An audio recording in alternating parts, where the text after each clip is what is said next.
As the weather hopefully warms up, farmers, of course, across the state are preparing to plant their crops. And the Iowa Department of Transportation is encouraging agribusinesses to practice good rail safety as the season begins. Now, the majority of at-grade rail crossings are in rural areas. So the primary focus of the spring planting season is the safe transport of equipment through a network of crossings where ag equipment and trains have the potential, unfortunately, to collide.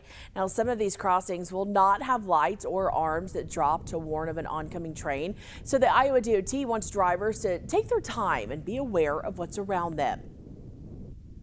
Be aware of your surroundings, be aware of how large your equipment is. As you shift gears, things like that. Getting hung up on crossings is important too, because sometimes equipment is heavy and there's things that can get caught on the crossing. And so just being aware of your surroundings. If you are having issues at a railroad crossing, there is a way to report a problem. There's this blue sign, it's called the ENS sign, Emergency Notification System sign, and every crossing that has a railroad is supposed to have one. And that sign has a phone number that you can call and then an identification number. The Iowa DOT also wants to remind you if a crossing has gate arms down, do not go around them. It is illegal and it is dangerous.